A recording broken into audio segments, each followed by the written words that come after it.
2-3 दिन बाद मैं ऊपर की सीढ़ियां चढ़ रही थी, क्योंकि कपड़े धोकर फैलाने के लिए मुझे मुलाजिमा के साथ ऊपर छत पे जाना पड़ता था। ऊपर का पोर्शन चचा के पास था। मुलाजिमा कपड़ों की बाल्टी लेकर ऊपर छत पर जा चुकी थी जब मेरे सामने उज़ैर आ गया। इत्तेफाक था कि हम दोनों की नजरों का तसादुम हुआ। वो बड़े गुस्से से मुझे देख रहा था।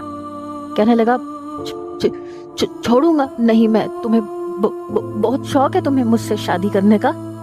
मैंने कहा, तुमने कभी अपनी शक्ल देखी है आईने में?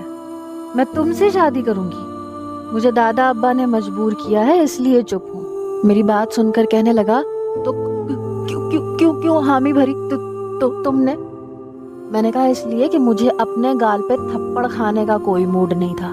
कहने लगा, बच्चू तुम्हें शादी के बाद पूछूंगा, मीसनी कहीं की। मैंने कहा, हाँ तो मैंने कौन सी चूड़ियां पहन रखी हैं, मैं भी देख लूंगी तुम्हें। बड़ा आया धमकियां देने वाला, मुंह से बात तो होती नहीं है, करता है हकलाता कहीं का। ये कहकर मैं ऊपर की सीढ़ियां चढ़ गई।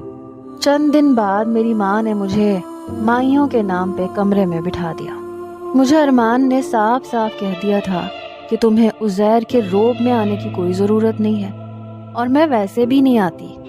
बचपन से मेरा और उसका झगड़ा ही होता रहता था।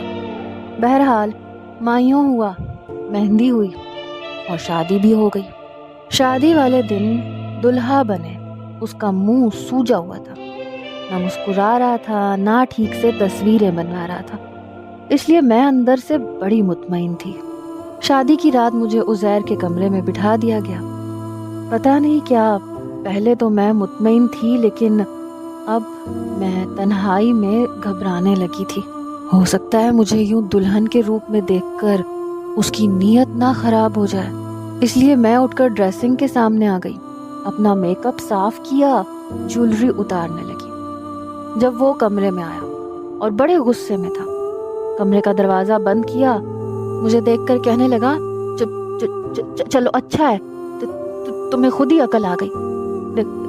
देखो, मुझसे कोई उम्मीद मत रखना। गुस्से के मारे वैसे ही उसके मुंह से लफ्ज नहीं निकल रहे थे, फिर वो हकलाता भी था। मैंने कहा, मैं रखती भी नहीं हूँ और तुमसे रखूंगी भी नहीं। ऐमन के इतने भी बुरे दिन नहीं आए। ओ ओ ओ ओ ओ ओ उठो यहाँ से, ये मेरा बेड है, जाके जमीन पर लेट जाओ। मैंने कहा, कमरा तुम्हारा है, बेड मेरे बाप ने जहेज में मुझे दिया है, मैं क्यों सोऊं जाके जमीन पे, तुम जाके सो। ये सुनकर उसने कमर पे लड़ाका औरतों की तरह हाथ रखे।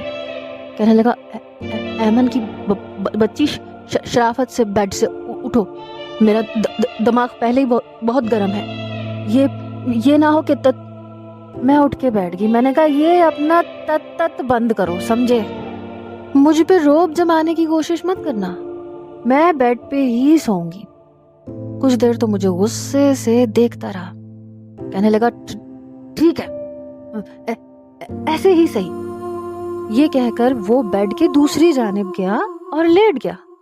मैंने कहा, तुम यहाँ क्यों लेटे हो?